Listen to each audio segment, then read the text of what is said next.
Now, I got into college a year earlier than most of my peers in the same age because I skipped a grade in high school. So in my first year of uni, people in my class were usually all 1 or 2 years older than me. I know that all of this sounds a bit overboard to people in the West where like 1 or 2 years of age difference is not really a big deal, but in Asian countries such as Japan and South Korea, it is kind of a big deal. For instance, in South Korea, big arguments occur more than frequently when a person who's a year younger do not call the other person 형 or 누나, which means big brother and big sister in Korean. So a year later, in my sophomore year of uni, I was excited to see friends who were the same age as me entering as freshmen. And I was in a bit of a weird situation as, while I was technically unequal purely in terms of age with the freshmen, I was also at the same time a senpai. So as a friend of the same age, but also technically a senpai who has already attended 1 year of university and just knew more about the life here than them, I felt obliged to take some of the newly arrived South Korean freshmen for some food near the campus, such as in Shinokubo, which is the Koreatown of Japan that is also conveniently located only like 2 train stops away from the campus. And you know how 18-year-old kids are when they first enter Japan? They want to see that iconic red shining neon light gate located in Kabukicho, which is the gate leading into the biggest red light district of Japan. And also conveniently enough, Tokyo's Koreatown of Shinokubo and Kabukicho are literally right next to each other, with only a few minutes, or depending on where you are at the point in time, are only a few seconds walk away from each other. So after having some Korean barbecue, we walk towards the Kabukicho area from Shinokubo, and we come across this woman standing on the sidewalk, attempting to suggest something to us. And us obviously knowing the reputation that this particular area of Tokyo has, knew better than to respond back to them, so just mostly avoided eye contact and continued to walk ahead. Hi guys, this is Easy Japan. Today we'll be watching how Japan came to have a standing woman problem. You know what a standing woman problem is? Well, I didn't. And this is a social problem that's happening in Japan and it could happen to anybody. So if you're thinking about coming to Japan, please watch this video. Let's go! But the thing was, back exactly 11 years ago when this happened, all of such female street toddlers were foreigners. Now, does this mean that all female individuals conduct sex work in Tokyo are foreigners? Absolutely not. But the Japanese people, at least traditionally prior to the post-pandemic, TikTok-driven Generation Z, were a very discreet group of people, including the individuals who worked in the adult industry. So as ironic as this sounds for a country that has one of the largest adult entertainment industries in the whole world, the people who compose such industries are, again, one of the most discreet and circumspect group of people in the whole world, meaning that the female Japanese individuals who were involved in such quote-unquote adult entertainment work never actually came out on the streets and physically touted themselves. The touting for such establishments were usually done by men such as these guys, who usually asked the people walking by to enter such establishments. But right now, things are changing in Japan. There has been news after news about how recently it is now young Japanese women who are standing in the area around Okubo Park in Kabukicho who are bargaining with men as they seek to provide these men with quote-unquote services at nearby love hotels in return for financial compensation. Now, I know how it sounds a bit superficial of how this practice have long been existing around the Kabukicho area for a long time, but the Japanese journalists mostly did not care back then as such women were usually older women or foreigners. And also, I know that there is bound to be a comment in the comment section of this video from a guy saying something in the lines of, it's just gonna be the same old reason, girls who are trying to pay college debt, or pay for rent, or saving up to buy expensive handbags, etc. But in fact, these people cannot be more wrong when it comes to assuming the main culprit of this concerning phenomenon of the sudden rise of such quote-unquote standing young women in Japan. So without further ado, let's dive into analyzing the main cause of this alarming phenomenon that's currently happening at the very heart of Tokyo and the important message takeaway that it has for all of us when visiting or considering any social issues regarding Japan. まとめるとなんだろうね、外国人とか年配の方がやってるってイメージあるけど、実は全然違くって、それは日本の若い女性が実はやっていて、で理由も大学の奨学金とかなんか高いもの買いたいとかってわけではないんだよっていうイントロ。11年前は彼の認識だとそういう海外の人だったり、もうちょっと年上の方だったけど、最近はちょっと変わってきたみたいな。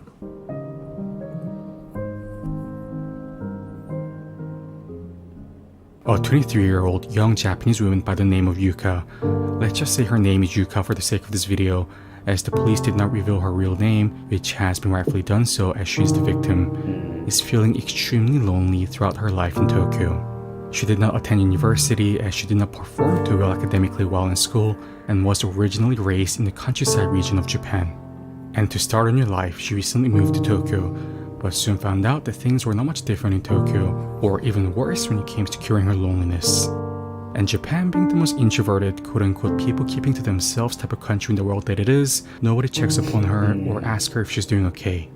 So while on the verge of a mental breakdown, an idea pops up in her head, which is to download a dating app. She puts her profile on the dating app, and soon enough, a good-looking guy messages her and asks her if she wants to go out for some coffee. She says yes, and there they meet on the first date. On the date, she feels emotions that she has never felt in her entire life. The guy is kind, and most of all, listens to what she actually has to say.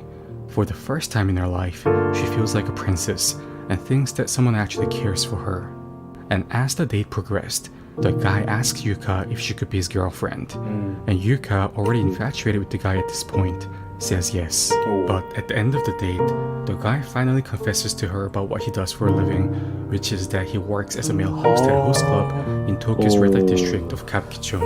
Then he asks her whether she could sometimes come by to his host club and nominate him to have a drink so that he can move up in the host popularity rankings. He promises her that things will not be expensive at all and that she just merely has to nominate him. And when she visited the host club for the first time, it did not seem as if he was lying. That's a lie. The price that she had to pay to nominate him was only around 1,000 Japanese yen, which is only around $10 US. So day after day, she visits the host club to meet her quote-unquote boyfriend Egawa, which is the actual real name of the guy that was revealed by the Japanese police. But then, day after day, the price that she had to pay in order to nominate her quote-unquote boyfriend increases substantially. According to police investigation, it came to a point where Yuka had to pay around 200,000 Japanese yen or $2,000 US to nominate Egawa in ホストクラブって、まあ、日本だと有名じゃん、でもなんかホストクラブに行きたいって言って最初に行く人って少ないのかな。みんな入り口ってこういうとこだったりするのかな。いや、行きたくて行く人はいると思うんだけど、なんか、やっぱ精神的に孤独だった中でこうやって沼にはまってくみたいな人はいるんじゃないかな。なるほど。結構聞くよね。男女逆でも。そうだね、確かに。マッチングアプリで仲良くなってて、そのうちお店にも来てもらうようにみたいな。なんかやっぱ異性と話すのって普段と違う視点で何かを考えられるって意味でいいのかな。楽しいもんね。なんか違った価値観とかね。ただそれにハマっちゃって気づいたら20万円。連日。She did almost on a nightly basis. She knew that she was getting herself into debt in which she had no way to pay back. But again, given the fact that she was completely enamored with her quote-unquote boyfriend Egawa and saw him literally as the only light of hope in her lonely life, she continued going back to the host club and nominated Egawa on a nightly basis. But as we have all expected, there soon came a point in time when Yuka very much fell behind on the due payments to the host club. And once this happened, this is when Egawa encouraged Yuka to head to the Okuba Park in Kabukicho and told her to just quote-unquote stand there. He said that if she was just to stand there, then the clients will approach her naturally. And I believe everyone here already knows why these guys quote-unquote approach these women and what kind of service they're seeking. So day after day, there was Yuka standing at the park in Kabukicho along with other young women who were also in similar predicaments, making money by providing these men with quote-unquote services at nearby love hotels, then heading back to the host club to pay back her debt. And according to the Tokyo Metropolitan Police, the vast majority of the standing young Japanese women arrested this year conducted such work for the purpose of procuring money to pay back to these host clubs. And the male host of the story, Egawa, was later arrested by the Tokyo Metropolitan Police in April 2023 for seducing, then later actively encouraging Yuka to solicit herself to quote-unquote standing up in Kabukicho and pay her earnings to him and his host club. はあ、なるほどね。だから歌舞伎町に多いのか。確かになんか学費とかその高いバッグみたいなのもすごいお金かかるし高価だけど、なんかそれよりも稼いでる感じだもんね、毎日いたら。でも無限にお金が必要なんだろうね。ですごい不思議な話なんだけど、売春自体は別に逮捕とかされないらしいんだよね。そうなの？このホストが逮捕されたのは、多分その売春を斡旋したから逮捕されたって今書いてたね、ホスト。あ、そういうことか。あそこ立ってるとちょっとお客さん来るよみたいな。So now, a lot of you may be quite surprised at this point, as again, many may have initially assumed that these young Japanese women are conducting such quote-unquote standing up work in order to pay college tuition debt, provide for sick families or pay rent, or for the more vain ones, make quick money to buy the Chanel bags, etc. And I'm not saying that these cases do not exist, as after research, I have found some cases where a young woman from a poor family background chose such quote-unquote standing up work in Kabukicho in order to make quick money to pay the rent that they're behind on, etc, etc. But then again, these are minority cases, as the Tokyo Metropolitan Police themselves have stated that the vast majority of the young Japanese women arrested this year in Kabukicho for such quote-unquote standing up work were all doing it for a host-related cause. Now, I do not know of any single other country where such a large number of female individuals are absolutely obsessed with these, let's be honest, glorified male gigolos with what I would consider as weird hair that leech off of the earnings of the female clients. So what is the reason for this idiosyncratic Japan-only phenomenon? Based on my research of reading into myriad different responses written by various women in Japan, it mainly comes down to 3 psychological factors: loneliness, dangling with irrational hope, or just a plain and simple pursuit of hedonistic pleasure. A lot of the answers provided by the women in Japan gave the reason of loneliness and the lack of general intimacy that is the prevalent case in Japan as one of the key reasons as to why many women in Japan become obsessed with the host culture of the country. To elaborate, for many of the young women in Japan, especially the ones who originally lived and grew up in the known Tokyo regions of Japan and have recently moved to Tokyo, lack the necessary amount of friends and real relationships in general to suffice their psychological need for social interaction as well as intimacy. Hence, they may directly step into a host club in order to talk and spend time with these hosts, or as in the case of Yuka, follow an indirect path of first meeting a guy on a dating app who turns out to be a host, etc., which nonetheless ultimately leads them to the nation's. すごい不思議な話だね。こんなに日本って人がたくさんいてすごい密集してるのに、ロンリネスが発生するってなんか不思議じゃない？そうだね。特にその東京じゃないところから来た子ってのはやっぱ東京ですごい孤独を感じるって言ってたけど。確かに。なんだろうね。人と関わらない文化？なんか便利すぎて関わる必要がないのかもしれないね。関わる必要がないか。不便だとやっぱどういう形でさえこの関わる必要が出てくるけど、一応コンビニとかどこにでもあるし、一人で生きるっていうところではお金さえあれば完結するから。確かにね。東京に限った話じゃないけど結構依存症が多いよね。なんかそれが走る対象がそのホストだったりギャンブルだったりタバコお酒とかなのかなって思った。Host clubs that are located in Kabukicho. And of course, for the case of the older women in Japan, many women replied by saying that as many Japanese husbands begin to have a more colder, emotionless attitude to their wives once they get married, many of the married women in Japan may feel lonely and suffice their need for romantic intimacy by paying and interacting with these young hosts in Kabukicho. The second reason is the dangling of irrational hope. Now this one, I really was quite surprised when reading all of the responses from the women in Japan, and I believe their whole mental framework is just quite hard to explain. So please bear with me on this. So a lot of the male hosts in Japan are probably one of the most adept psychological manipulators of women in the entire world, with their entire livelihood depending on how well they can talk to and coax their female clients to purchase more expensive champagnes, pay higher nomination fees, which obviously becomes easier and easier relative to the degree in which the female client is infatuated with the male host. So what a lot of these Japanese male hosts do is that they dangle the idea of the boyfriend-girlfriend relationship with the female client in the lines of, if you could spend $20,000 for me this month and make me the #1 ranking host of the month, we could finally have an open relationship and be boyfriend-girlfriend. Now, the reason why I say this part is hard to explain is because for most of us who have not been brainwashed by these hosts and have no emotional attachment to them, we know that all of this is just absolute lies. If we reason rationally, even to the slightest degree, we know that these hosts are probably saying this to every one of their female clients to maximize their financial gain. As in, we do not have to be a rocket scientist to know this. But then, if you read the actual answers provided by the Japanese women online, so many of them still defend these hosts, making claims in the lines of, to quote, although they have the job as a host, they are still, at the end of the day, human beings. So who is to say that true love cannot develop between a male host and a female client? So in the minds of these women in Japan, they believe that we are the weird ones, blindly judging that no true love can possibly develop between a male host and a female client. So as you can see from this, these male hosts in Japan are not just some gigolos with funky hair. A lot of them, especially the really skillful ones, are very, very good at what they do, which is to exploit the minds of many of the young women in Japan, especially the more inexperienced, gullible ones, and make them think that true love and relationship between them can eventually manifest reality. Of course, under the condition that the woman orders a $2,000 champagne for 10 days in a row at the host club. And as you have saw with the case of young Yuka and the male host Egawa, it is exponentially easier for the hosts to conduct such psychological manipulation to a young 20-something-year-old woman who just moved to Tokyo from the countryside, compared to, let's say, a 34-year-old woman from Tokyo who have been here and done that, and already had numerous experiences and trial and error with these type of quote-unquote bad boy men.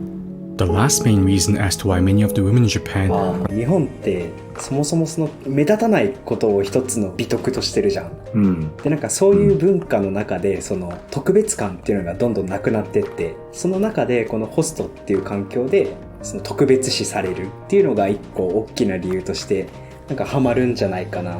ホストの人たちやっぱりみんなプロだから本当に喋るのうまいと思うし、でもそれを遊びとして楽しめればいいんだけど、なんか嘘であってもすがりたいみたいなそういうメンタリティをもうすでに持ってる中でホストクラブに入るともう完全に沼るよねと。そうだね。一概にその彼女たちがその思慮深くないとかそういう単純な問題ではなさそうだよね。ただその彼女たちが理解してる上でやってるんだったらいいと思うけど、理解せずにやってるんだったら、まあちょっと浅はかかなとは思う。普段の孤独なつまんない生活に戻るんだったら偽物の恋愛でも全然いいから、今のその目の前にある嘘にすがるようなそういうメンタルに今なってるっていうのは、まあ理解は半分してると思うけど、それを分かったからって彼女たち自身が解決するのもまた難しいと思う。そうだけどなんか、それで被害者はぶられてもあなた大人でしょってすごい思っちゃうんだけどね。まあ自滅しちゃう人たちが結構いるよね。そうそうそう。それでなんか私かわいそうってなるのもちょっとなーって思っちゃう。ホストのせいで全部こうなったわけじゃないよね。そうそうそうそうそう。are so immersed in the nation's host culture is actually quite simple. It's just that they enjoy talking, having drinks, and making physical contact with good-looking men, plain and simple. Their logic goes in the lines of, a lot of men in Japan also visit hostess clubs in kabakuras, right? To talk and have drinks with these beautiful women. Same with us. We like drinking with good-looking men and spending money on them. It helps us to blow off steam. And if we have the financial means that allows us to live this lifestyle, then what's the problem? And to be frank, I believe such a mindset held by some women as their prime motives for frequenting the host clubs is probably the healthiest type of host-female client relationship that there is, compared to the loneliness dangling with the irrational hope of a potential relationship type of causes in which I have mentioned previously. Now, what can we then take away from this whole phenomenon of the rapid rise in the number of these quote-unquote standing young women in Japan? First, it shows us a glimpse of the dark side of the host culture of Japan. Thanks to the recent rise of many celebrity hosts in Japan, the host scene in Japan is now more mainstream than ever before. This means that less women perceive these hosts as these quote-unquote adult industry workers, but more in the lines of almost semi-public figures and celebrities, which in turn increases their popularity and demand, which then in turn allows many of these money-driven hosts, as in the case of the recently arrested Egawa, to carry out their schemes to psychologically manipulate many young naive women, even to the point of successfully persuading them to selling their bodies. This leads to our next point, which is our respectful urge to everyone who's watching this video to take this issue more seriously and with a sense of thoughtful maturity.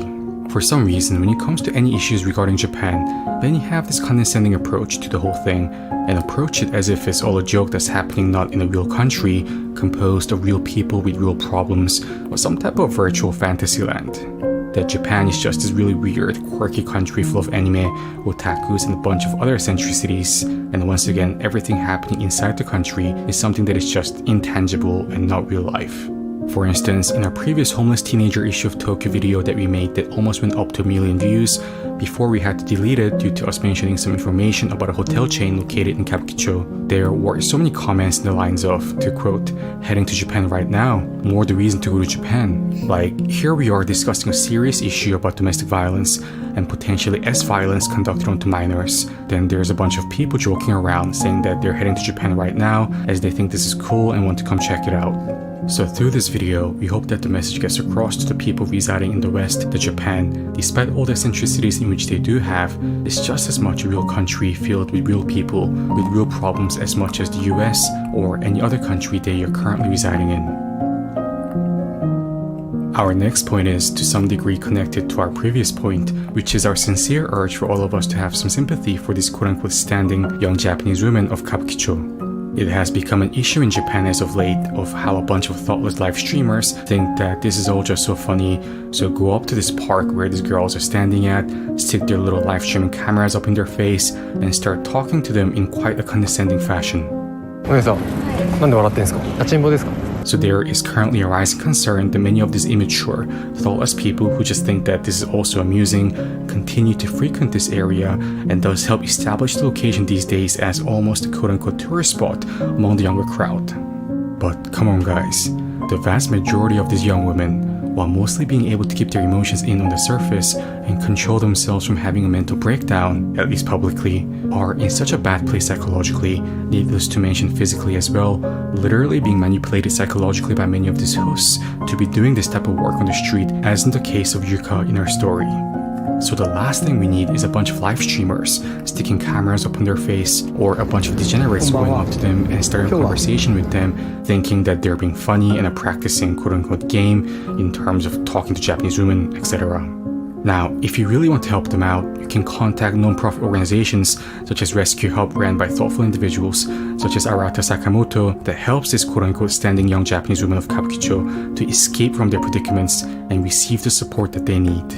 But if we are not to go to such an extent, I believe that the very, very least we can do when some of our audience travels to Japan in the near future and decide to visit the Kabukicho area of Tokyo and have to walk by such scenes is, rather than insensitively walking by, thinking that this is just another one of those quote-unquote unique Japanese scenes that makes the country so eccentric, at least have a degree of genuine sympathy towards them in regards to their current predicament of financial debt and psychological manipulation that they're very much likely to be suffering from in the very moment that you're looking at them. なんかすごい極端な考え方になっちゃうけどさ、過激な宗教とかと似てるのかな。過激な宗教にハマっちゃう人がいて、ってなった時に悪いのはその宗教なのかその人なのかっていう問題が出てきて、なんかそのままさ、ハマった人を被害者って思えるかっていうと、まあそんな思えないけど、まあサポートは必要なわけじゃん、その状況から抜け出すために。今宗教って聞いて思ったんだけど、一番その収入を信者からもらうときに、年収の 15% あたりがいいらしくて、それ以上だとやっぱその生活が破綻しちゃうから、まあ最大限取れるっていうのはだいたい 15% かなってところらしい。へえ、めっちゃおもろいやんそれ。って考えるとさ、その今回のホストの人もさ、要はその 15% 以上を取りすぎちゃってその女の人が破綻しちゃったわけでしょ。考えると一番うまくやってるホストって表面化してないんだよ。なるほど。破綻させないでずっと、なるほどね、まあ、お店に来てもらうっていうことなんじゃないかなと。そう聞くと健全だね。ニーズも満たせるし生活もちゃんと考えられてるし、でもそんなホストあるのかな。あると思うよ。こんなだって売上社会ってイメージがすごいからさ。でもなんか原因をたどっていくとすごい難しいよね。立ちんぼが誕生しちゃう原因を解消する方法を考えないといけない。まあ最下流としてはやっぱ買う男の人がいるっていうことじゃん。そっち？もしくはもうなんかすごい大きな問題になっちゃうというかなるべきなんだろうけどさ、このロンリネスを感じちゃってる文化が問題なんじゃない？実際だってホストクラブって海外にあんのかな？あんま聞いたことないよね。あんま聞いたことない。ホストクラブが悪いわけではないと思うんだけど、そのホストクラブの裏にやっぱその大きなお金が動くってところで、その売春の斡旋っていうのがやっぱ結構問題になってる。犯罪につながりうるってところでね。皆さんも日本に来た時、こういう場面に遭遇するかもしれません。そんな時はね、面白がらず、ちゃんとこの動画を通して背景を知って、その上で面白半分で聞いてみたりとか、そういうことは控えてね、日本を楽しんでいただければと思います。Thanks for watching our video! 皆さんの国にはこういった社会問題はありますか？もしあればぜひコメント欄で教えてください。それではまた次のビデオでお会いしましょう。バーバイ。